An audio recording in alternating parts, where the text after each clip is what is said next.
Yeah, good afternoon. Any doubts on whatever we have done so far? Any queries, any questions?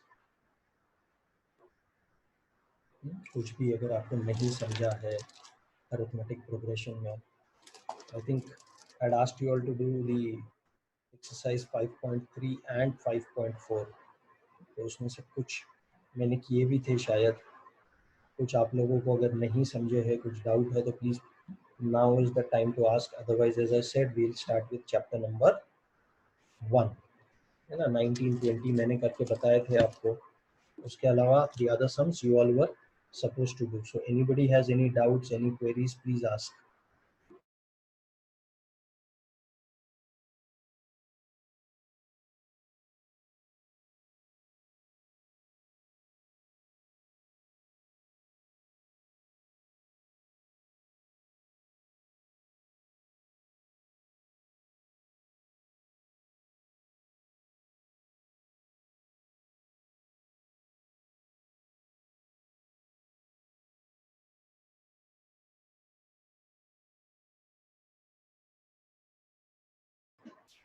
Anybody has any doubts, please ask before we start with the first chapter. Then किसी को भी कोई doubt नहीं? All good everybody? कुछ तो जवाब दो. हाँ ना, कुछ तो बोलो. You all can hear me, right? Abdul Ahad, Riza, Zaki. Question 15. Okay. Zaki, any doubts?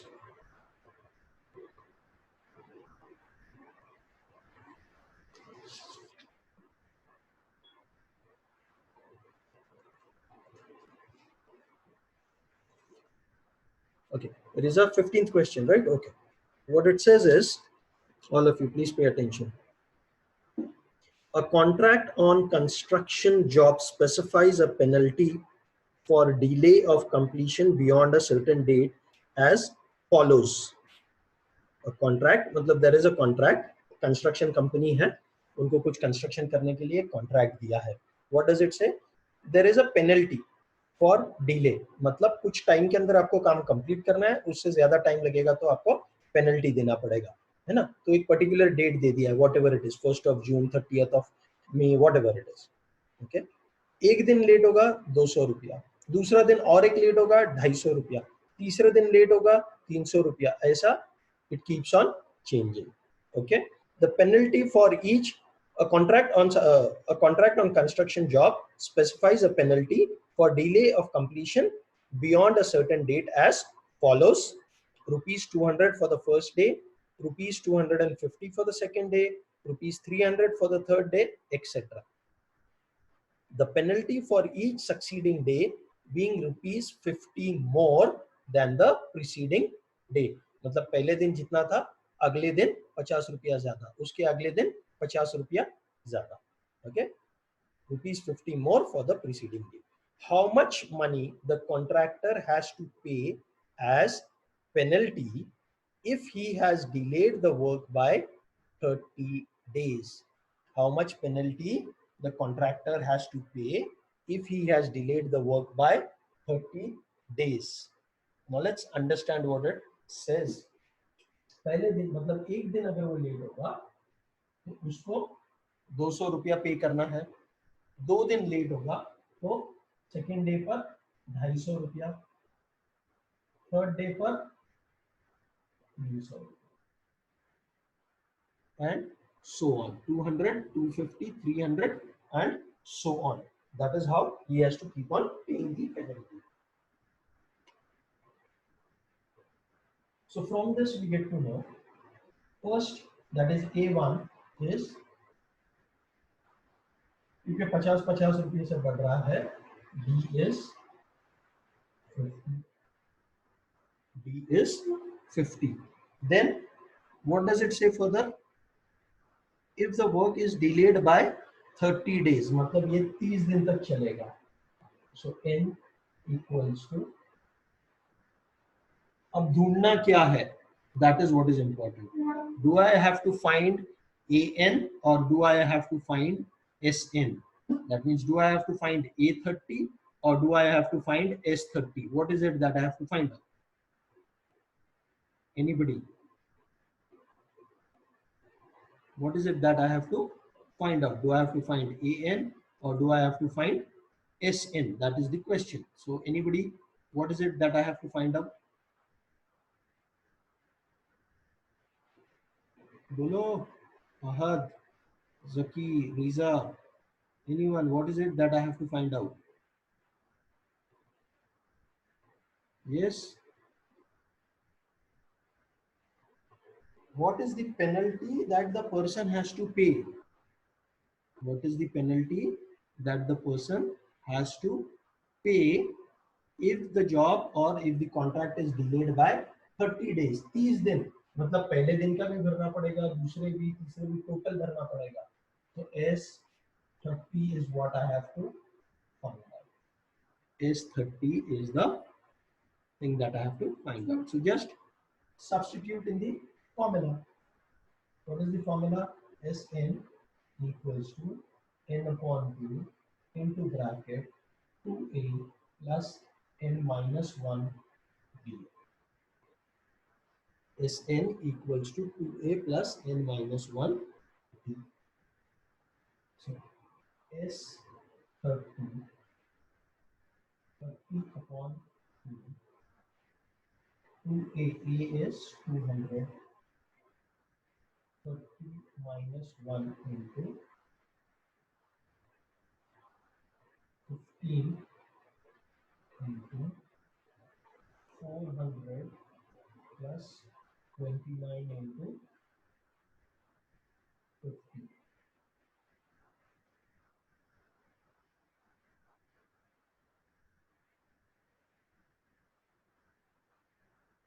400 plus 29 into 50, and 5 are 45, 5 3s are 10 plus 4,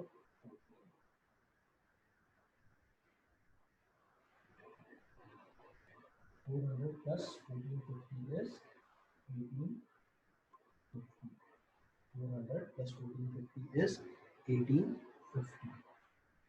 15 zeros are 0, 15 5s are 75, 15 8s are 120, 15 ones are 15 plus 12.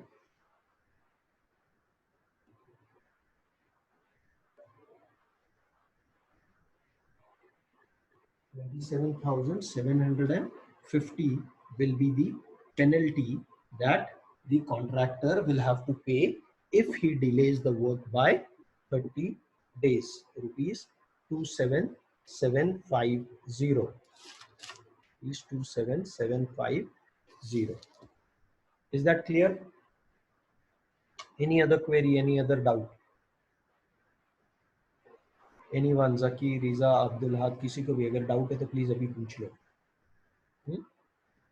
Anything in this? नहीं?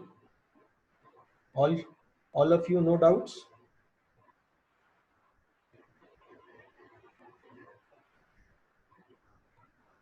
Sure?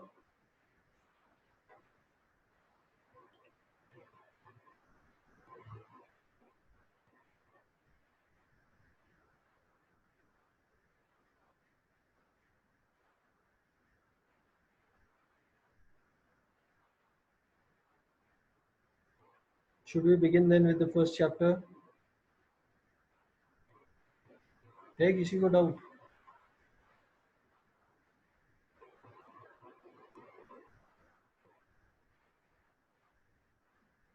नहीं है, चलो ठीक है. Then we'll begin with the first chapter. Okay?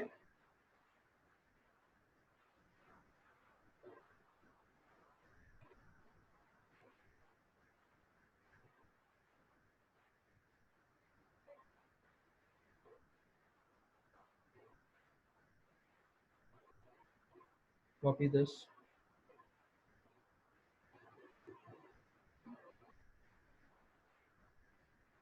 Okay. So let's begin with the first chapter. This is similar to what again you had done in 9th standard. Okay, we are going to do real numbers. We're going to do real numbers. Now, what are real numbers? Real numbers are those numbers which include rational numbers as well as irrational numbers. Real numbers include rational numbers as well as irrational numbers. Real numbers include rational numbers as well as irrational numbers. Okay, so that is what we are going to see in this chapter.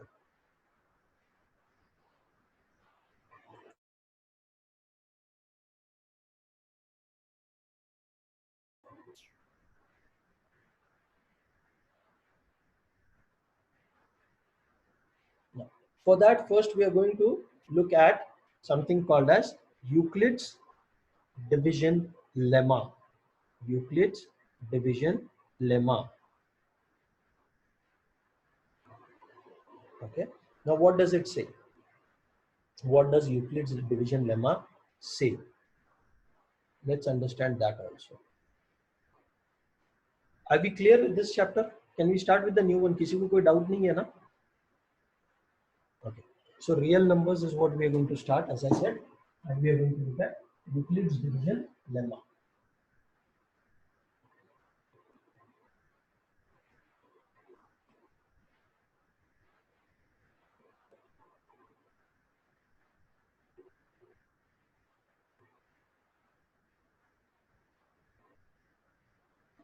Going to start with real numbers, in which we are going to see Euclid's division lemma.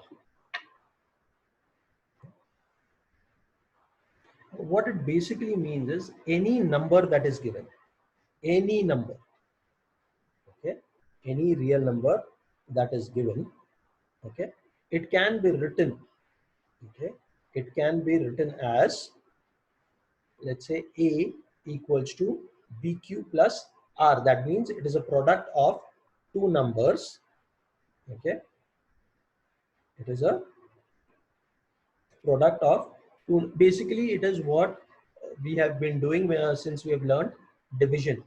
Dividend equals to divisor into quotient plus remainder. That is what is Euclid's division lemma. Okay.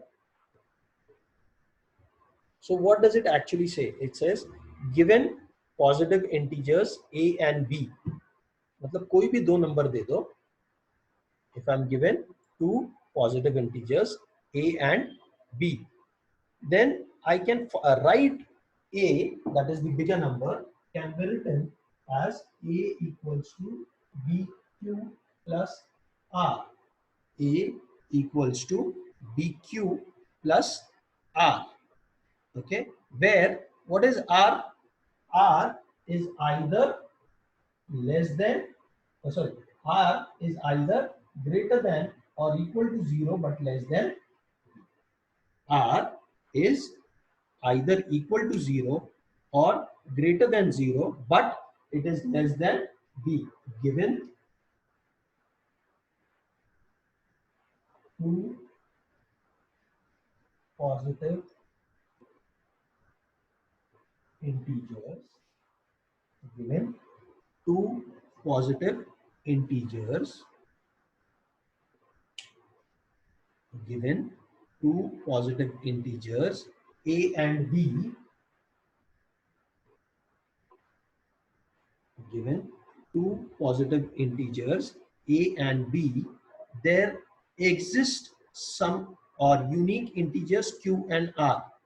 Okay, what does Euclid's division lemma say? Given two positive integers a and b,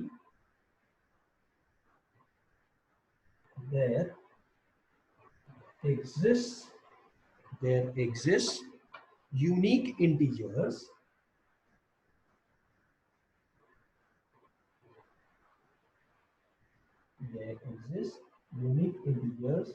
q and r.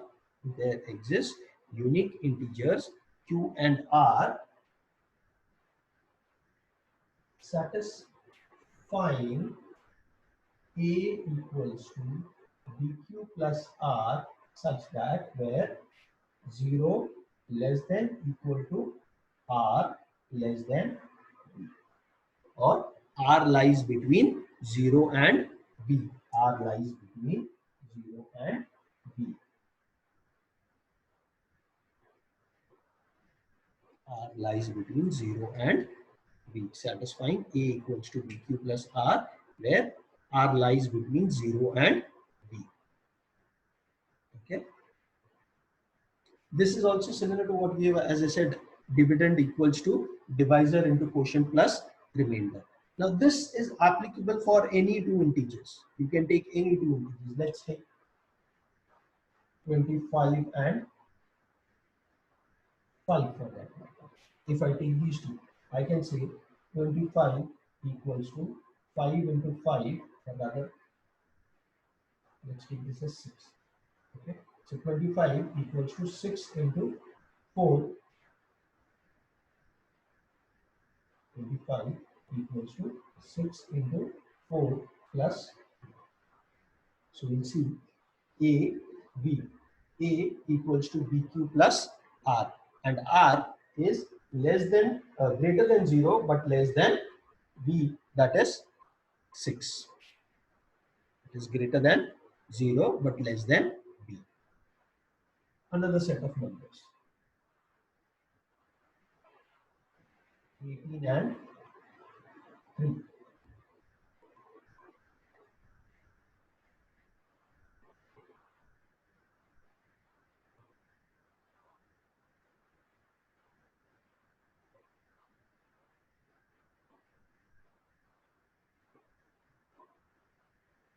Some other ones.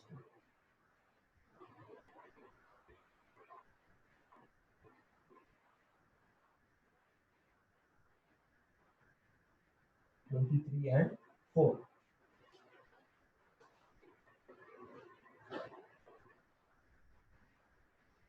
You can take any two positive integers, you'll always get this kind of relation that is there between them. You'll always get this kind of relation that is there between them. This is what is Euclid's division lemma. Write down Euclid's division lemma and then write down till here.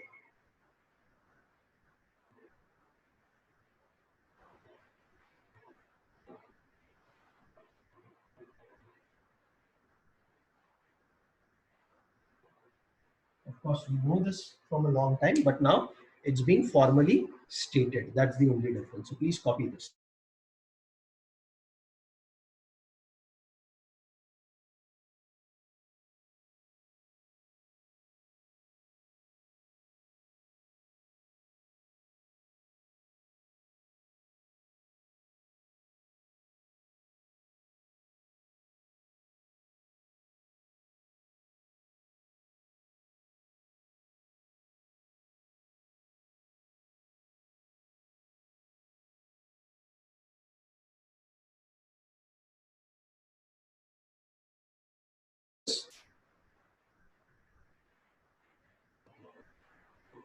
Are we done with this?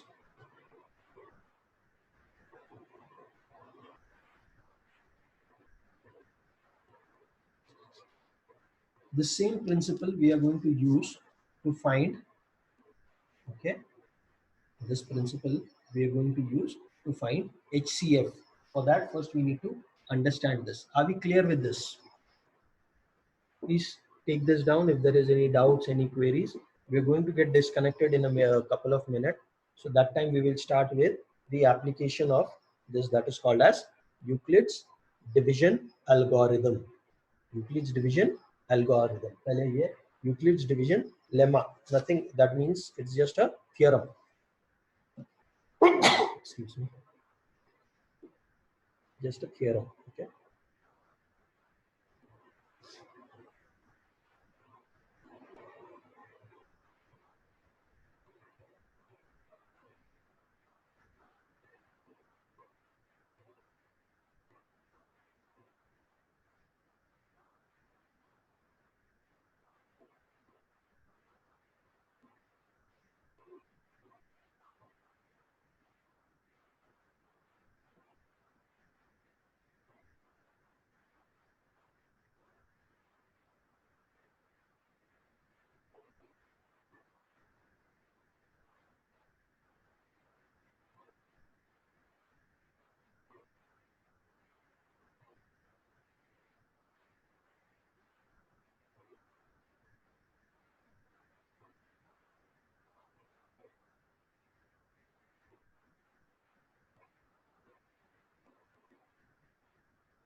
Done.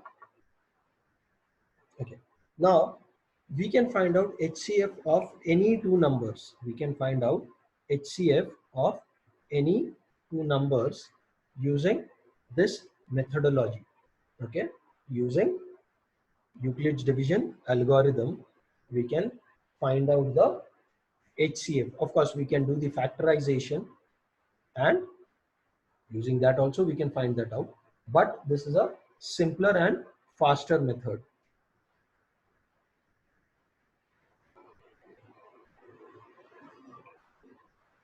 So let's look at how to do that. Let's look at how to do that. Let's take some two numbers. Let's take two numbers.